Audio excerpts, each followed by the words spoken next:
Welcome boys and girls, Christine here with a discussion about the Lizardmen rework in patch 6.3 for Total War Warhammer 3 Immortal Empires.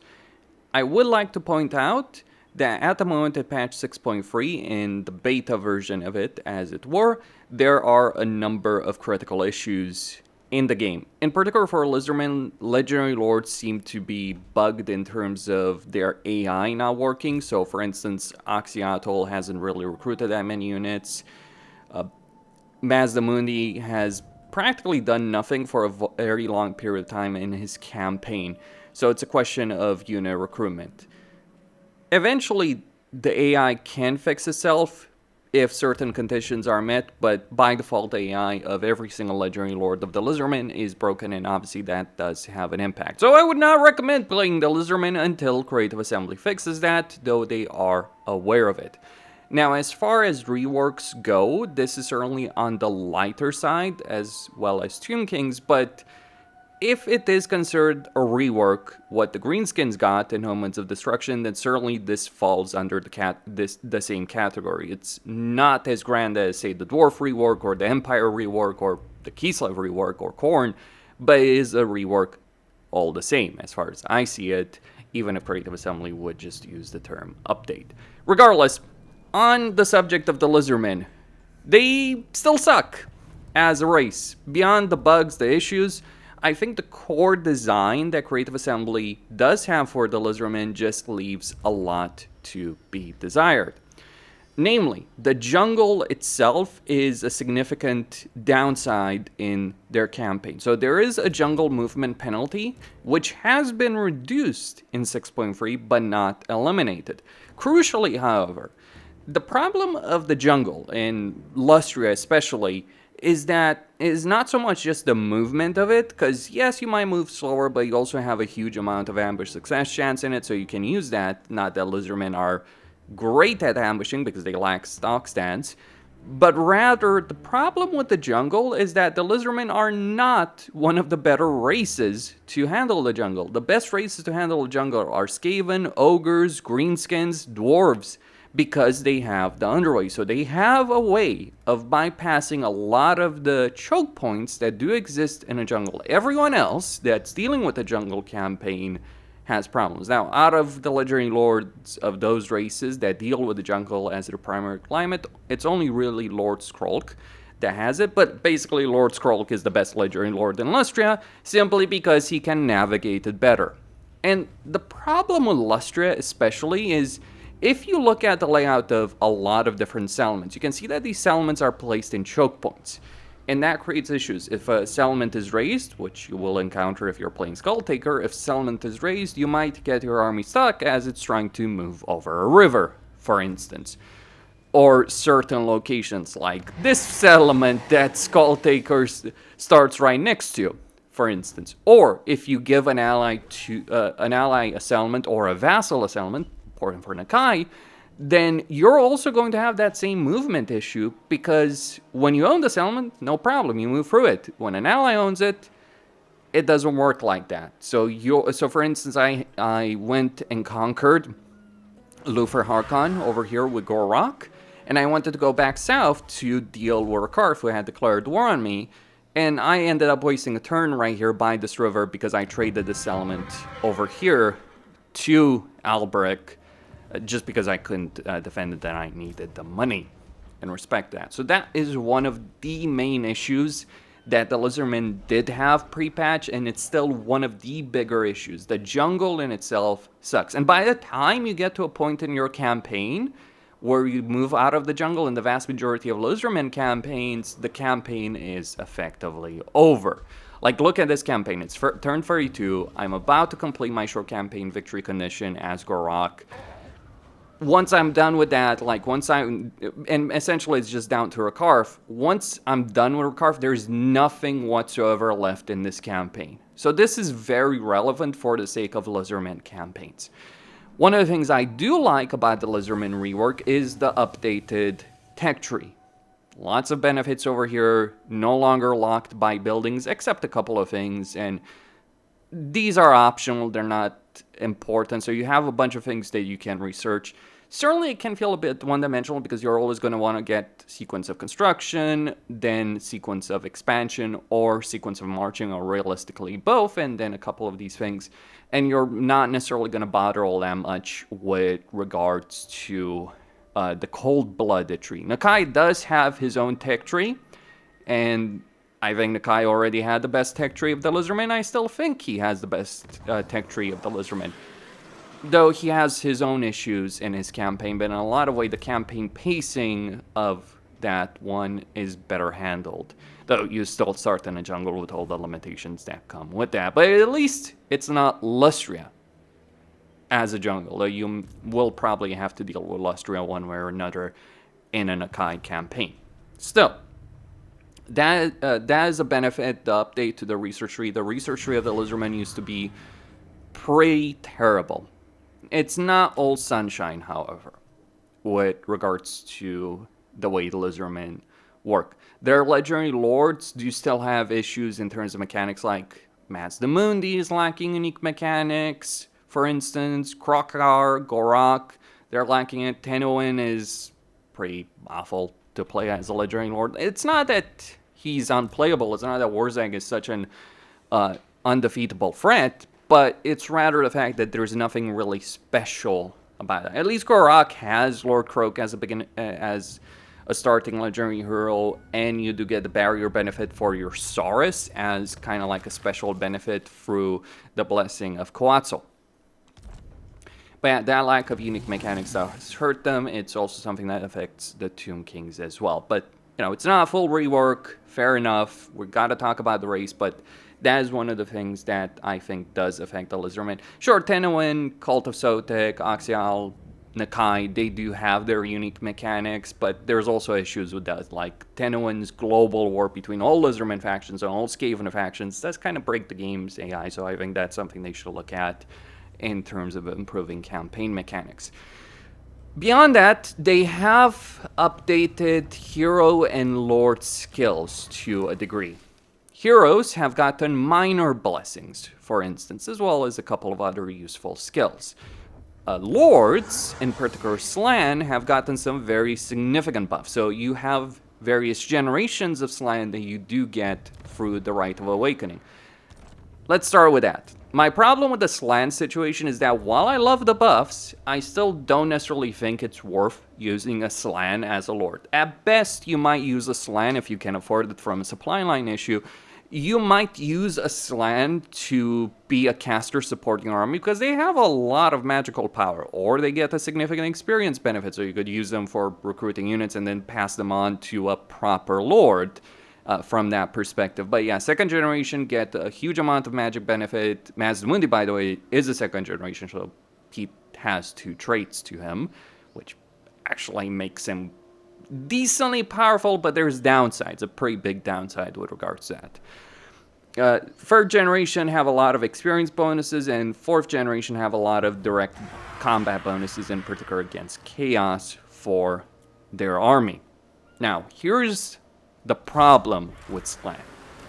Their skill line still, their magic, the choices of magic they have still leave some of the things that they desire. Like they do have special skill lines over here, and sure, some of these things are useful, but they leave something to be desired, or a lot of things to be desired, in particular compared to Saurus. This was a problem before the patch, it's still a major problem right now. Basically, you have a limited economy as Lizardmen, and because you have limited post-battle loot or income from looting, sacking settlements, and you have slower movement, it means that actually your economy is stretched thin, especially because you have a lot of threats to deal with. It's not like Lustria is a peaceful area of the campaign map. No, everyone hates each other in Lustria. Dark Elves, Vampire Coast, Skaven, they all despise one another. You add in Marcus Wolfhard into the mix, and even Albrecht, you have a gargantuan war. So that means a war on multiple fronts, regardless of which campaign you're talking about in Lustria. Sure, it's worse with Gorak, he has some benefits, but here's the thing. In every Lizardman campaign, you're going to have to worry about that, because when you're moving slower on the campaign map, and when your economy is not strong enough to support maintaining a lot of armies, reducing upkeep is important. So this means that Saurus Old Bloods specifically Saurus Old Bloods with the Blessing of Quetzal, are pretty essential in a lot of Lizardmen campaigns, at least early on when the campaign matters, as I stated. Lizardmen campaigns are very front-ended because of all the legendary lords in Lustria, because of their diplomatic relationship. You deal with Lustria, you've won the campaign. There is nothing that will compare or even come remotely close to the level of challenge you'll have on that. So having a 20% upkeep benefit for your Saurus Old Blood, even with all the blessings that you get for your heroes, is ultimately still the best thing. And by the way, Lizardmen have a mobility hero, and it kind of feels a bit pointless. And the minor blessings, yes, it's a nice benefit, but you're still always going to want to go for Saurus. Sure, there's all kinds of other benefits you can get, but nothing compares to getting the Saurus benefit. Basically, Saurus, the reason Saurus are so important is they are the most cost-effective unit that you can recruit early on in a campaign that can win you battles even when you're outnumbered or overwhelmed by enemy forces. The reason is they're decently durable, they have a high leadership, they don't have the best damage, but they will hold the line fairly effectively. Spearmen, regular Saurus, it doesn't matter. And that is the problem. So while I do appreciate the line improvements, I've played pretty much every Lizardman campaign except Oxyatl, and I have not bothered using Slan, except like Mazdamundi, of course. I have recruited them, but I haven't really used them to lead armies when it mattered in a campaign.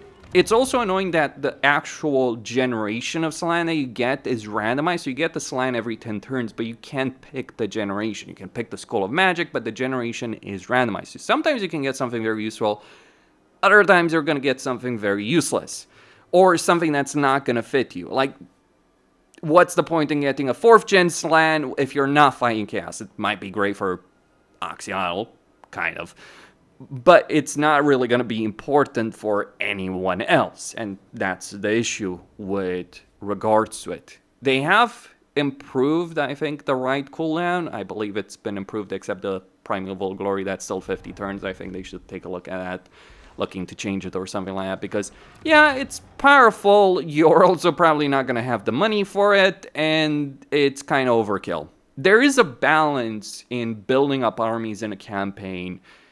You want as many armies that are good enough to be able to win the fights you're going to be dealing with in a campaign like this. And I say as many armies because otherwise you can end up with someone like Ricard for Skaven, who Skaven especially dance in circles around you. I lost half my territory in these 2 core regions, or I lost most of them to Clan Spittle.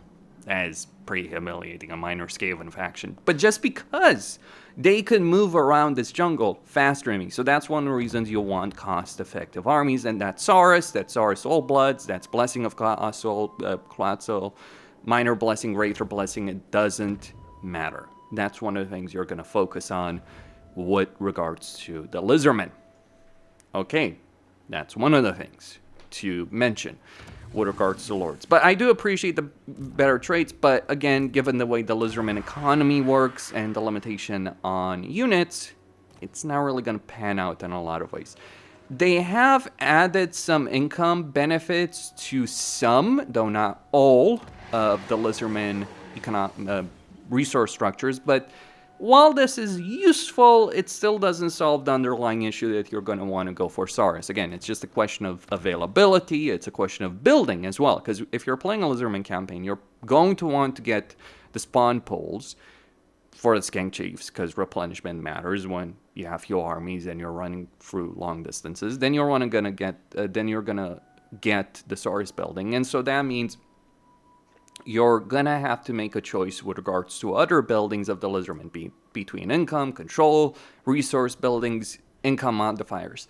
Personally, I would just want the geomantic pylons removed, an improvement to the geomantic web, fair enough.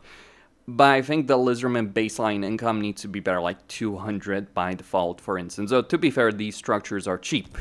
Okay, but there's a big issue as well with the Lizardman.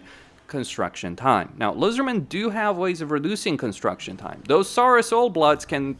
Another reason they're so good is because they can also get the Blessing of Tech, which reduces construction time for provincial capitals by 1 turn. You have 3 ways of reducing construction time for provincial capitals. You have a commandment that reduces construction time for all buildings. You have a research over here. You have that blessing of Kotek.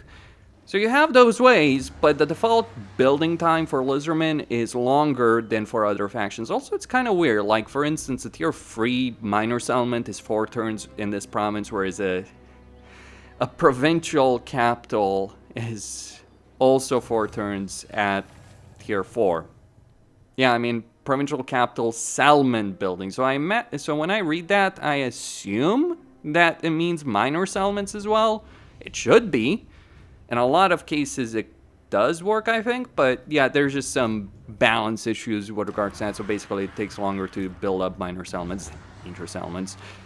But by default, Lizardmen do have a longer construction time. So that means getting building slots is slower with the Lizardmen than many other races, and it is more impactful. Like, it's one thing for the Tomb Kings, because Tomb Kings, once you get the army capacity, you can just spam Skeletal Warriors. Sure, they have their own issues with regards to this, but Lizardmen don't have economy, don't have growth, don't have control. They do suffer from that perspective. Also, it's kind of annoying having to constantly switch commandments between growth, control, and research, or rather construction time. Now, you do technically have better unit variety because they've removed the building requirements for every single unit, and they've lowered the tiers of units, so you can get skink priests and skink oracles more often. But what about the dinosaurs? Well, 1, you're going to struggle to avoid it. 2, you're going to struggle to get the building slots. Like, you're going to want skink priests. You're going to want heroes, ultimately. But dinosaurs, sure, some of them can be relatively cheap. Fair enough, but you don't want feral Bastillodons. They're questionable quality. Any dinosaur that's worth it is just too expensive, and then you get into the skill line issues. So too many buildings for the same effect. Like, there's a lot of units the Lizardmen have, and you're just kind of running around with skinks, maybe if you really can't afford it, specifically chameleon skinks, and Saurus with shields, eventually Temple Guard.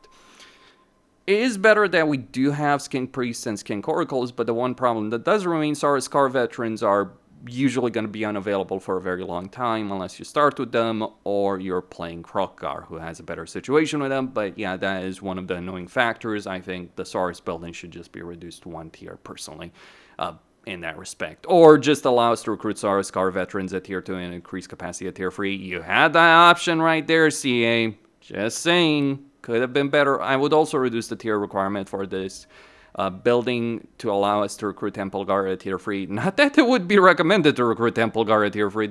Bloody things are expensive. But rather just in terms of freeing up building slots in provincial capitals so we don't have to spend it on that. So that is one of the things to mention. But yeah, you do have more heroes. At least priests are more available because you can also construct that building in minor settlements. Would be nice to have Scar veterans as well. Skink oracles, fair enough, whatever. Limit the increased capacity to provincial capitals. So it would be nice to get minor settlements as well. Still, you're not going to be running with a lot of heroes unless you're playing Nakai. So unit variety is still something that does suffer quite a bit, at least in terms of recruiting them from buildings. What they have done is they've added a new system of blessed spawnings. So you get spawning sequence. Now, I don't think they really thought this through because getting spawning sequence is very, very limited in campaigns, and I don't think it's balanced that well for Nakai or for Axiot. Although, to be fair, we will have more spawning sequence for both Nakai and Axial, I think. The issue is with these units, the issue with the blessed spawnings, like as I said, you only have really one good way of increasing, of getting spawning sequence. There are some missions, but they're very, very limited. They happen very rarely. It's kind of hilarious. You do have like an increased amount of a spawning sequence earned by rights by 2%, and there's only one right, and it only gives you 100, so I guess you could switch every commandment to that and get, I know, more, but you need a lot of them. The only passive way of gaining it is through alignment of war. So yeah, some questionable design decisions with regards to that, but this is one of the reasons, but the blessed units at least are available globally. You have a pool of 2 units. They can recruit any time with a 10 turn cooldown. So you get a bunch of these units that you can recruit. So if you really do want big monstrous dinosaurs, if you need them, you can always recruit them for blessed spawnings. Keep in mind, this is not a regiment renown situation. Regiments right now and Lizardmen also have a lot of those. A huge amount of those. I think it's one of the largest pools of regiment renown. So if you want that variety, you can use regiments around. You can use blessed units. Just keep in mind, if you buy a blessed unit, you're not just going to be able to throw it back into the pool. You've spent that spawning sequence. You're not going to get it back. Keep that aspect in mind, because those units can be expensive, so it might crash your economy, which is a bit unfortunate from my perspective. I don't necessarily have an easy solution to this. Sure, it's always easy to talk about, like, better economy. I think better movement would be one thing, or, for instance, getting more post-battle loot, income from looting, sacking settlements, because your income, like, I'm not sure if I could auto-resolve Rakarth right here. I might have to set difficulty to easy to do so. Oh, okay, just barely. Okay, the problem is, yes, you can gain a good amount of money through the actual post-battle loot against the Legendary Lord, but the actual income from sacking and looting settlements, sure, it's in the red right here, not the best example. But the actual income you gain from taking over a settlement, if you sack it or loot it, is not really good for Lizardmen. So I think that's one of the things that could be improved upon, or missions to give rewards. Like, one of the reasons Axial is so much better, because he has a lot of those missions, and he doesn't have to deal with the jungle.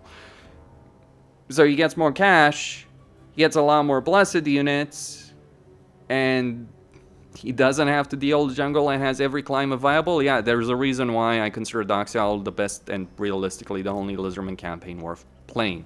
I think Nakai is better right now, just updates to research tree and all that kind of stuff.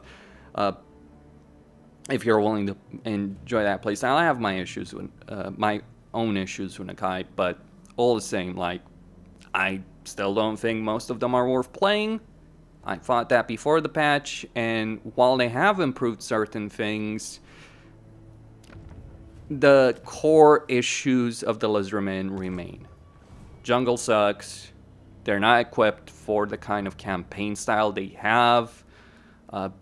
It feels one-dimensional, even though you have a lot of cool stuff available. In theory, in practice, you're not going to be able to use it when it matters, so all these kind of problems. Christine, signing out.